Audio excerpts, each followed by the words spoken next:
स्वराज्य की नींव। स्वराज्य की नींव गद्य एकांकी के लेखक विष्णु प्रभाकर का जन्म मुजफ्फरपुर जिले के मीरनपुर गांव में हुआ था। उन्होंने कहानी, उपन्यास, जीवनी, नाटक, एकांकी, संस्मरण और रेखाचित्र आदि विधाओं में पर्याप्त मात्रा में लिखा है। प्रस्तुत एकांकी स्वराज्य की नींव में प्रथम स्वतंत्रता संग्राम में लक्ष्मीबाई के त्याग और संघर्ष का वर्णन किया गया है। स्वराज की नींव रखने में स्त्रियों की भी महत्वपूर्ण भूमिका रही है। पात्र: लक्ष्मीबाई, जूही, मुंदर, रघुनाथ राव, तात्या, सेना नायक। रंगमंच पर युद्ध भूमि का दृश्य अंकित किया जा सकता है। कैंप कहीं पास ही लगा हुआ है।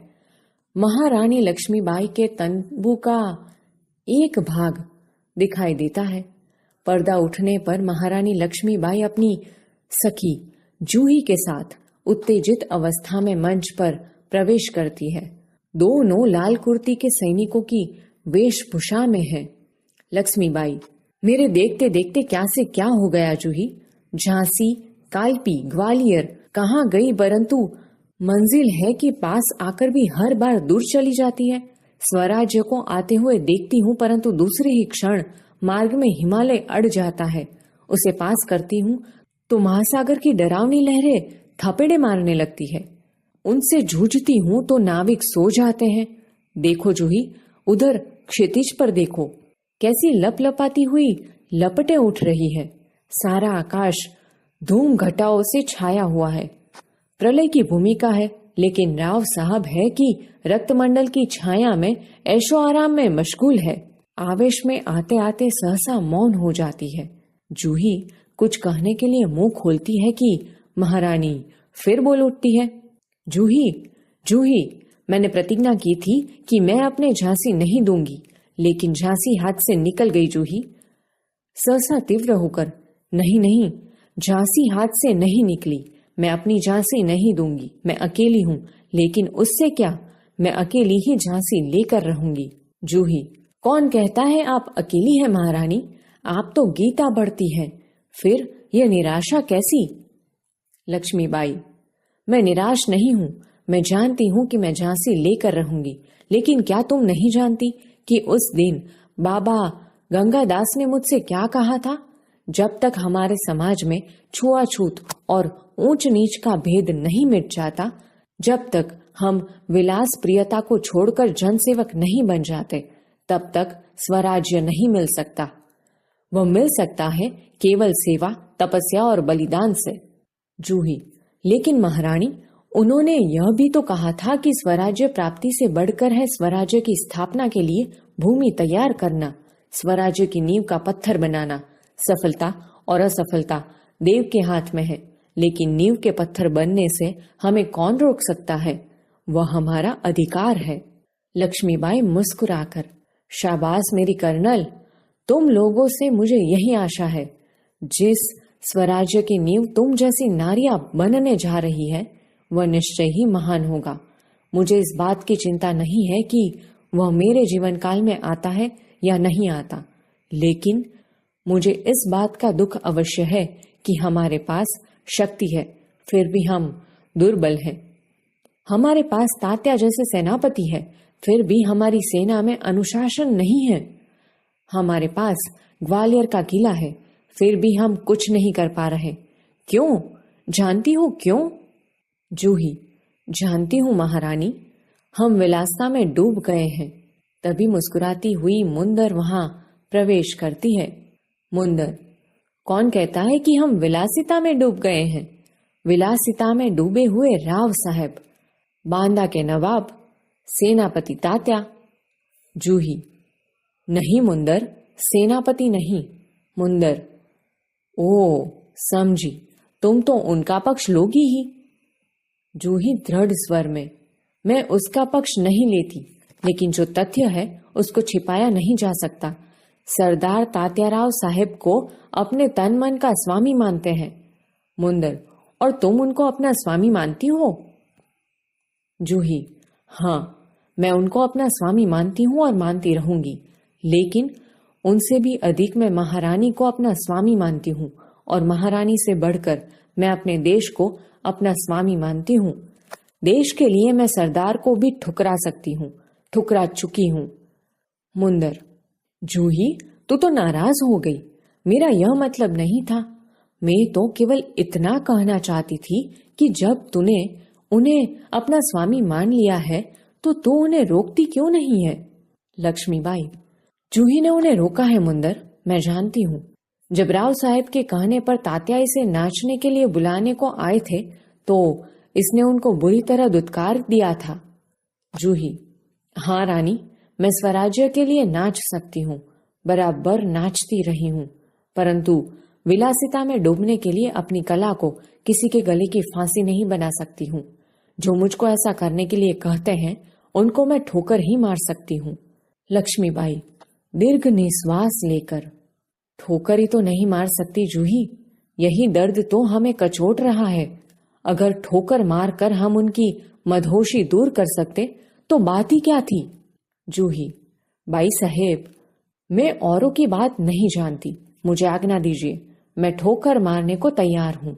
मुंदर, और मैं भी तैयार हूँ बाई साहब, चलो हम सब चलकर उनकी नींद हराम कर दे। लक्ष्मीबाई, नहीं मुंदर नहीं, हम उनकी नींद हराम नहीं कर सकते। अब तो दुश्मन की ठोकर ही उनको उस नींद से जगा सकती है। जूही, दुश्मन की ठोकर? यह आप क्या कह रही है? लक्ष्मीबाई, हाँ जूही, दोस्त की ठोकर अविश्वास की खाई को और भी चौड़ा कर देती है। क्या तुम नहीं जानती कि हम एक दूसरे को किस दृष्टि से देखते हैं? क्या ऐसी स्थिति में मेरे कुछ कहने से शंकाओं की घटा और भी गहरा नहीं उठेगी? मुंदर, बाई साहब ठीक कहती है, शंकाएं अविश्वास पैदा करेंगी और उस अविश्वास से उत्पन्न निराशा को दूर करने के लिए पायल की झनकार और भी जनक उठेगी। श्रीखंड और लड्डुओं पर ध्यान देने वाले ब्राह्मणों के आशीर्वाद का स्वर और भी तेज हो जाएगा। सहसा कहीं दूर तोपों का स्वर उठता है। लक्ष्मीबाई, और जूही, तू अगर तात्या को खोज सके तो तुरंत उन्हें यहाँ आने के लिए कह। जूही, खोज क्यों नहीं सकती? आपकी आज्ञा होने पर मैं उन्हें पाताल से भी खींच कर ला सकती हूँ। जाने को मुड़ती है कि रघुनाथ राव तेजी से प्रवेश करते हैं। रघुनाथ राव, महारानी, आपने सुना? लक्ष्मीबाई, क्या रघुनाथ? रघुनाथ राव, महारानी, जनरल रोज की सेना ने मुरार में पेशवा की सेना को हरा दिया। जूही, क्या पेशवा की सेना हार गई?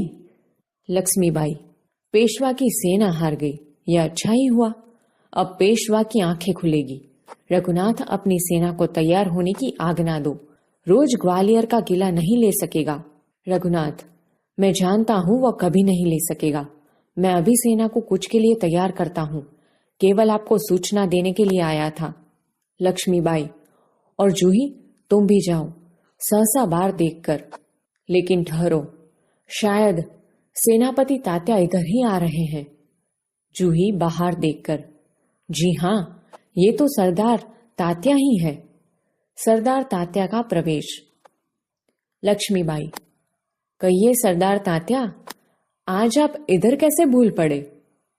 तात्या, बाई साहब, मैं किसी के लिए सरदार हो सकता हूं पर आपके लिए तो सेवक ही हूं। लक्ष्मीबाई व्यंग से, इतने बड़े सेनापति को इस प्रकार एक नारी के सामने झुकते लज्जा नहीं आती? खैर छोड़ो इस बात को, यह तुम्हारी विनम्रता है। लेकिन यह तोपों की आवाज कैसी आ रही है? कौन सा उत्सव मनाया जा रहा है? शायद चाटुकरों में जागीर बांटना अभी खत्म नहीं हुआ है। तात्या, बाई साहब, आपको हमें लज्जित करने का पूरा अधिकार है, हम इसी योग्य हैं, लेकिन जो कुछ हो रहा है वह आप जानती ही हैं। लक्ष्मीबाई, शायद ब्रह्म भोजन के उपलक्ष्य में ये तोपें चल रही हैं। श्रीखंड और लड्डुओं के लिए घी शक्कर की कमी तो नहीं पड़ी? जूही, सरकार, इस बार इनको माफ कर दीजिए। तात्या, बाई साहब, आप यूं कब तक फटकारती रहेगी? लक्ष्मीबाई, तू कहती है, अच्छा, लेकिन मुंदर का प्रवेश। मुंदर, सरकार, सेना तैयार है। लक्ष्मीबाई, तो मैं भी तैयार हूं। तात्या, तुमसे मुझे बहुत आशाएं थी, तुम्हारे रहते यह सब क्या हो गया? जूही, सरकार, ये स्वामी भक्त है। लक्ष्मीबाई, लेकिन आज हमें देशभक्तों की आवश्यकता है।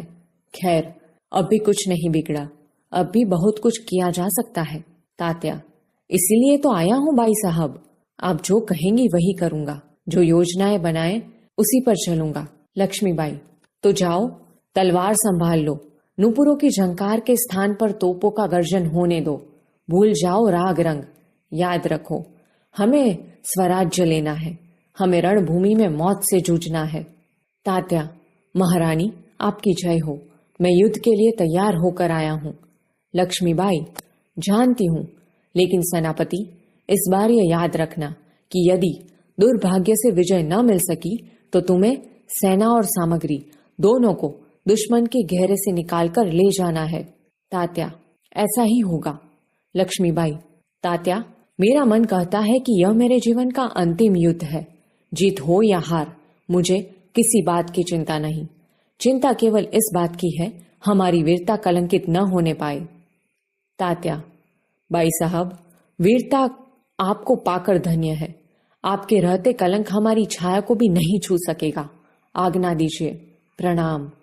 लक्ष्मीबाई, प्रणाम तात्या, मैं सीधी युद्ध भूमि में जा रही हूं, देर न लगाना। तात्या चला जाता है। मुंदर, सरकार, आज मैं बराबर आपके साथ रहूंगी। जूही, और मैं तोपखाना संभालूंगी।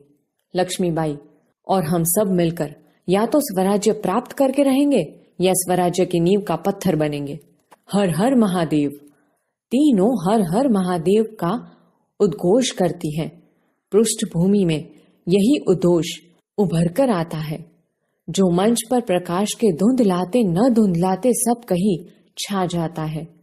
फिर धीरे धीरे शांति छाने लगती है, प्रकाश उभरने लगता है और पृष्ठभूमि में गीता पाठ का स्वर उठता है।